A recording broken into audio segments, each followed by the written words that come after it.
우리는 왜 미친 듯이 협력하면서 미친 듯이 경쟁하는가? 그 이유가 쌀에 있다고 봅니다. 협력했기 때문에 남의 수확량이 궁금한 거예요. 386 세대들 임금 많이 줄여다가 기업의 고용 구조가 악화돼서 청년층의 고용을 줄이고 비정규직을 늘리게 된다.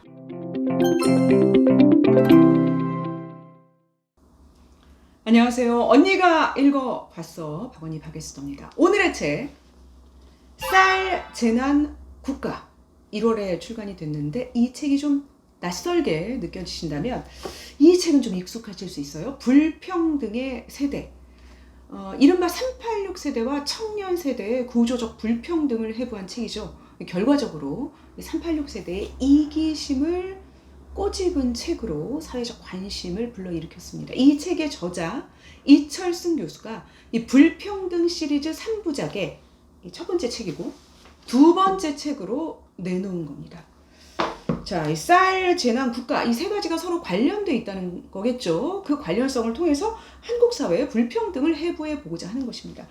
저는 이 책을 관통하는 화두를 이렇게 꼽아봤습니다. 한국인들이 늘 문제다 생각을 하면서도 늘 극복하지 못해서 답답해하는 고질적 사회 현상. 우리는 왜 늘 미친 듯이 협력하면서 미친 듯이 경쟁하는가? 늘 공동체주의를 외치면서 왜 그렇게 남과 비교하고 다른 사람을 질시하는가? 저자는 그 이유가 쌀에 있다고 봅니다. 우리가 한강의 기적을 이룰 수 있었던 이유도, 초기 코로나 방역에 성공할 수 있었던 이유도, 이 불평등을 혐오하면서도 복지국가를 잘 만들지 못하는 이유도 모두 쌀에 있다고 봅니다. 이걸 보니까 이렇게 촥 뿌려가지고 보자 유튜브가 성공할지 보자 이런 걸 좀 해야 될 것 같은데, 제가 고향이 김제예요. 김제 평야 한반도 최대 곡창지죠. 그 영화 타짜에서 배우 김혜수가 나 이대 나온 여자야 이런 말을 하잖아요. 제가 그 패러디로 나 매일 쌀밥 먹던 여자야, 좀 사는 집 자식이다 이런 농담이죠. 사실은 아닙니다. 평범한 집안 출신이고요. 어쨌든 예전에는 매일 쌀밥 먹는 집이 진짜 부잣집이다 라고 여겼을 정도로 우리는 쌀을 귀하게 여겼죠. 저자는 그 동아시아 벼농사 체제 국가 가운데서도 우리 민족은 쌀에 가장 집착하는 민족이다. 지난해 여름에 남해 여수 쪽으로 휴가를 갔었는데 거기도 다랭이 논이 있더라고요. 산을 이렇게 계단식으로 깎아서 논을 만든 거죠. 우리는 논을 넓히기 위해서 개간, 간척 우습게 하죠. 만주로 이주했을 때는 그때까지 벼농사를 못 짓던 지역에서도 고집스럽게 벼농사를 성공시킨 벼농사의 북방 한계선을 넓혀온 민족이다. 쌀이 뭐가 그렇게 좋은가? 과학적인 이유가 있습니다. 우선 생산성, 단위 면적당 생산량이 밀과 보리의 2배라고 하죠. 그래서 인구 부양 능력이 아주 뛰어나다. 두 번째는 영양가입니다. 일부 비타민과 철분만 보충해주면 육류 없는 삶을 가능케 하는 거의 완전 식품이다. 그런데 이제 이 벼농사에 치명적인 약점이 있습니다. 엄청난 양의 물을 필요로 한다는 것이죠. 이 물은 인간이 쉽게 통제할 수 있는 게 아니죠. 일단은 비가 와야 돼요. 비가 와서 그거를 가두고 지키고 필요할 때는 끌어올 수도 있어야 되고, 저수지, 제방, 보호 같은 것을 건설해야 하는, 그래서 공동 노동이 필수죠. 협업이 필수. 그런데 그렇게 협업을 하고 나서 끝에 수확량은 내 논에서 난 것만 가질 수가 있어. 이 벼농사 체제의 첫 번째 특징이죠. 공동 노동, 개별 소유. 이 비극의 시작이죠. 협력과 경쟁. 협력했기 때문에 남의 수확량이 궁금한 거예요. 그래서 협력을 했기 때문에 비교를 하게 되는 거야. 옆집 논에서는 벼가 얼마나 나왔대? 왜 그렇게 많이 나왔어? 나보다 훨씬 많이 나왔네. 이렇게 되는 거죠. 밀농사하고 비교를 해보면 밀농사는 혼자 할 수가 있어. 자기 땅에 그냥 혼자 하는 거야. 그러니까 내가 노력한 만큼 수확량이 나오게 되는 것이고, 그러면 남의 수확량에 관심을 가질 필요 없어. 나만 열심히 하면 돼. 저자는 애초에 공동 노동이 없었다면 비교와 질시도 그렇게 격화되지 않았을 것이다. 애초에 협력하지 않았다면 그렇게까지 치졸하게 경쟁하지도 않았을 것이다. 계속 비교를 하다 보면은 같이 일해놓고도 나보다 생산성이 높은 옆집 사람을 미워할 수 있게 되겠죠. 그런데 문제는 미워하더라도 내년이 되면 또 협력을 해야 돼요. 그래서 갈등을 겉으로 드러내지 않게 된다. 위선이죠. 그러면서 불신과 의심이 일상화할 수 있다. 그런데 이 협력과 공동 노동이 기본인 사회에는 또 다른 특징이 있습니다. 다른 사람에게 피해를 주지 않으려면 좀 어느 정도 비슷한 수준에서 일을 다 해줘야 돼요. 기술력이 엇비슷해지는 그런 평준화, 또 그를 만들기 위한 표준화의 노하우를 쌓을 수 있게 되죠. 이 두 가지의 큰 벼농사 체제의 특징이 현대 산업사회에도 그대로 계승이 됐고, 그게 동아시아가 글로벌 자본주의에서 살아남을 수 있었던 경쟁력의 원천이다. 일단 각 분야에 있는 사람들이 유기적으로 협력을 하기 때문에 빨리 따라잡을 수 있었죠. 그리고 그 기술의 표준화 능력 때문에 제조업, 대량 생산 체제에서 불량률이 적은 양질의 제품을 생산할 수 있었다는 거예요. 벼농사 체제의 특징으로 또 하나 설명할 수 있는 것, 코로나 방역의 성공입니다. 외국인들, 어쩌면 한국 사람들은 그렇게 방역 수칙을 잘 지키니 궁금해하죠. 저자는 이런 분석을 합니다. 협력과 경쟁, 감시와 통제의 문화라고 하는 것은 서로 끊임없이 간섭하고 싫은 소리를 하는 문화다. 그래서 이제 이런 큰일이 터지면 그런 간섭, 감시, 통제의 기제가 발동을 하게 되고, 사람들은 그걸 걱정하는 거예요. 내가 만약에 방역수칙을 지키지 않으면 집단적인 공동체의 비난을 받게 될 수도 있다. 그런 합리적인 두려움, 서구에는 없는 변수죠. 그 변수가 작용을 했다는 거예요. 또 하나 결정적인 벼농사 체제의 특징이 있습니다. 이 벼농사 체제의 국가는 재난 대비에 특화된 국가라는 거예요. 앞서 설명한 물과 관련이 있죠. 저수지나 제방이나 보호 이런 거를 대규모로 건설을 할수록 물에 대한 대비가 잘 될 거 아니에요. 태풍이나 장마가 왔을 때 그게 홍수가 되지 않게 만들고, 또 가뭄에도 대비할 수 있고, 가뭄은 진짜 과거에 엄청난 거였죠. 사극 같은 거를 보면은 막 비가 안 와가지고 왕권이 흔들리잖아요.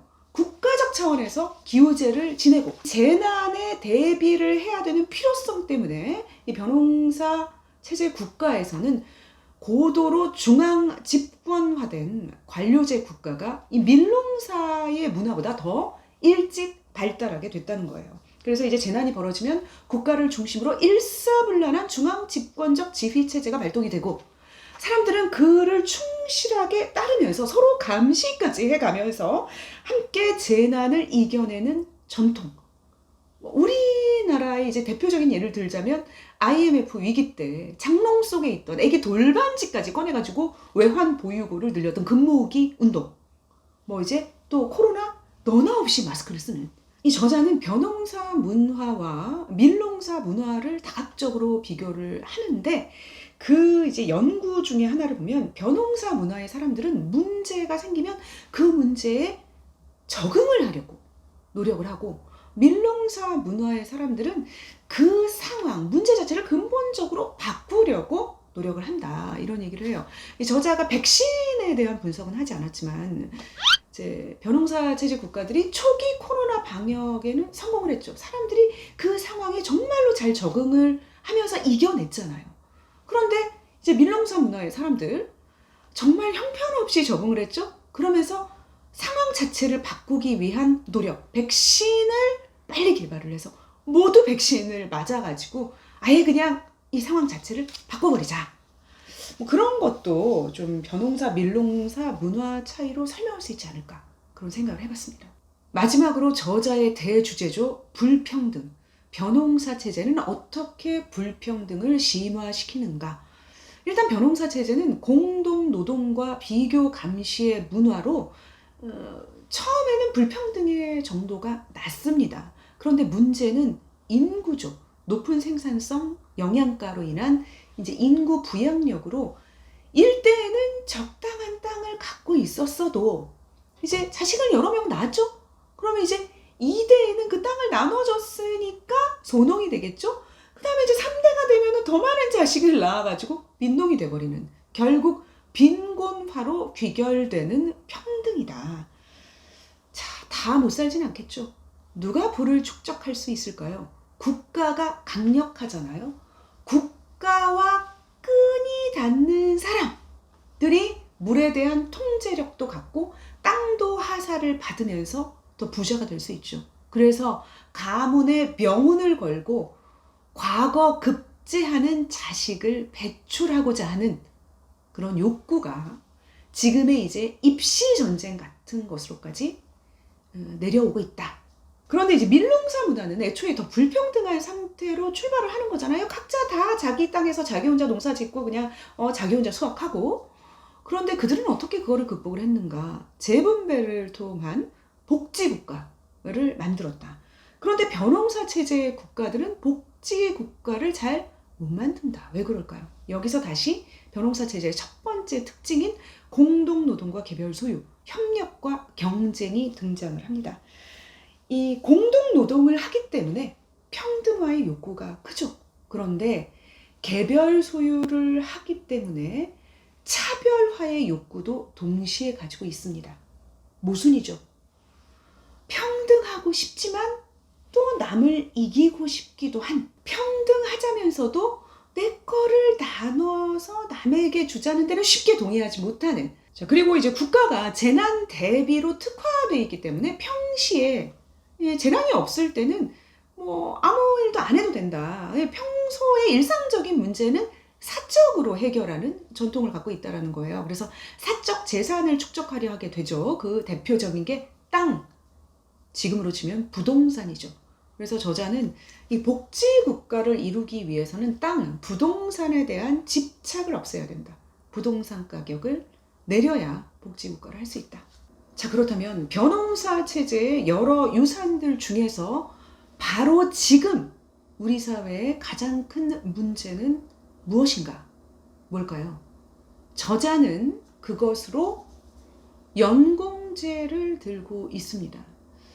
그 벼농사 체제에서는 나이 든 사람들의 기술력과 노하우가 중요하기 때문에 연장자를 우대하는 그런 위계 질서를 가지고 있죠. 한국 초기 산업자본주의 때 기업들이 그거를 그대로 가져와서 연공제 임금 체계를 도입을 했다. 나이가 이제 연차가 높아지면 저절로 월급을 많이 받게 되는, 경제가 막 성장할 때는 충분히 감당할 수 있었죠. 그런데 상황이 바뀌었죠. 베이비 부모들, 이른바 386 세대들 임금 많이 줄여다가 기업의 고용 구조가 악화돼서 청년층의 고용을 줄이고 비정규직을 늘리게 된다. 연공제 수혜자들 때문에 청년층의 고용 상황이 악화되는 것이다. 연공제를 뜯어 고치자. 이런 분석입니다. 저는 그 부분에서 이 책의 논리적 전개의 비정합성이랄까? 그런 걸 좀 느끼게 되는데, 연공제가 문제다. 동의합니다.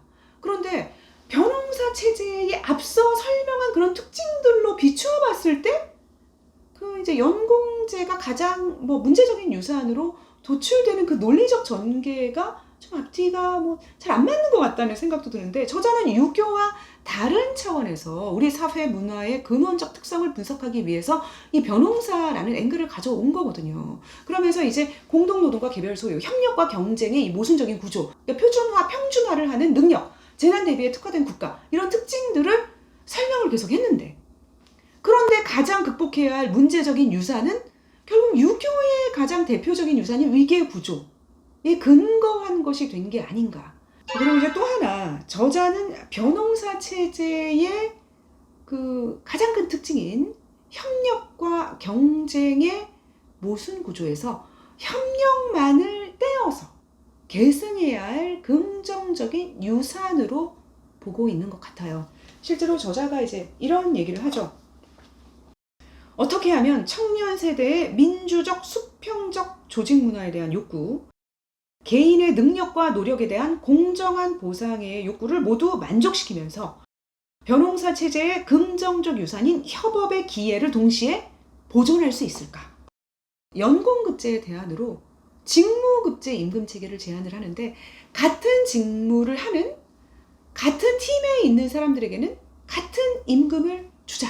연공급제의 가장 큰 또 문제 중에 하나로 그 기업들이 숙련도라든지 능력에 대해서 일상적인 평가를 할 수 있는 그런 노하우를 아예 기르지 않고 그런 시스템을 아예 안 만들게 되는 것이다 라고 지적을 하거든요. 그냥 일생에 그냥 한 두세 번의 시험, 대입, 뭐 고시, 뭐 로스쿨 갈 때 보는 시험, 뭐 취업, 뭐 이런 시험들에 의해서 나머지 인생이 결정돼 버리게 하는, 그리고 그 평소에는 그의 어떤 숙련도나 능력을 사회적으로 평가하지 않는 그런 게 문제라고 하는데, 또 뭐 왜 같은 팀에 있는 같은 직무를 하는 사람들에게는 같은 임금을 주자는 것인가. 물론 이게 과도기적인 것일 수가 있지만 그 벼농사 체제의 가장 큰 특징 중에 하나인 그 협력, 그 부분을, 공동노동을 너무 긍정적인 것으로 단정해 버리는 것은 아닌가. 공동노동이 온전히 자발성에 기초를 한다면 협력이죠. 그런데 하고 싶지 않은데도 억지로 끌려가게 되는 것이라면 집단주의일 수 있거든요. 그 벼농사 체제의 이 공동노동, 협업의 그 전통에 긍정적인 유산만 있는 것인지, 아니면 극복해야 할 부정적인 부분은 없는 것인지 조금 더 들여다봐야 하지 않았을까. 이제 저자가 지금 한국 사회 불평등 구조를 설명하기 위해서 3권의 책을 시리즈로 내고 있다는 거예요. 이제 첫 번째 책은 세대라는 앵글을 사용을 했고, 두 번째는 벼농사라는 앵글을 사용을 했는데, 다른 앵글을 썼지만 결론은 이제 연공제, 위계 질서 이런 것들을 수렴된 게 아닌가라는 생각도 좀 들었고요. 이제 세 번째 책에서는 조금 다른 이야기가 펼쳐질지 기다려 보겠습니다. 언니가 읽어봤어. 구독, 좋아요, 알림 설정 부탁드리고요. 고맙습니다.